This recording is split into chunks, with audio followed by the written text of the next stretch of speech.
May kwento ako. Isa akong babae at share ko lang ang intimate love and fantasy ko sa partner ko ngayon.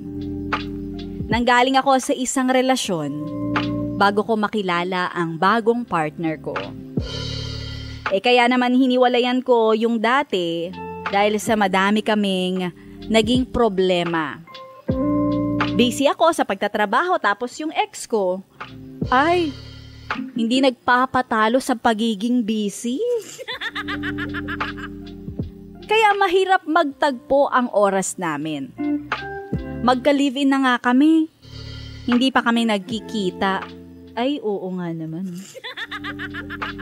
Isa kasi siyang architect. Kaya nung nakilala ko ang bagong partner ko, sinabi ko sa kanya na busy ako sa pagtatrabaho. At sabi niya sa akin na huwag akong mag-alala dahil marunong siya mag-manage ng time. Ay, sana all! Isa naman siyang driver. Ay, kaya pala sundot hatid ka. May sasakyan siya na ginagamit niya pang biyahe. At kung di niya gustong bumiyahe, pinaparelyebo niya yung iba at boundary lang ang hinihingi niya. Wow! Business pa rin yan. Businessman/driver. Kaya nung naging kami, alam mo yun, nagbago ang ihip ng hangin. Parang hindi na namin makuhang maghiwalay sa loob ng isang araw. Hahatid niya ako sa pagpasok. Kapag lunch naman, laging sabay kami. Lunch out. Susubuan niya pa ako. Ay. Tapos pag pauwi na ako, susunduin naman niya ako. Tapos matutulog kami, magkatabi sa gabi.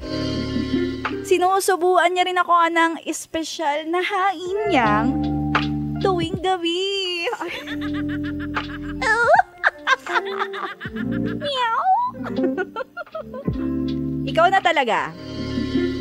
Sa pag-aalaga, wala akong ibang mahihiling pa.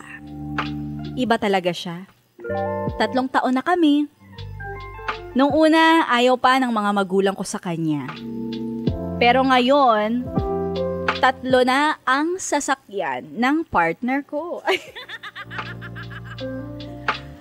Talagang napatunayan ng partner ko na madiskarte siya at madiskarte ang tao na napili ko.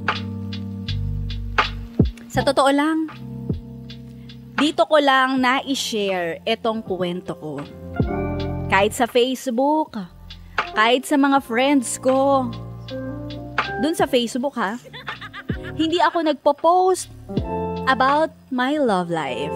At mas gusto ko na lang na private akong tao. Ay, salamat sa pag-share. 101.1 Yes FM.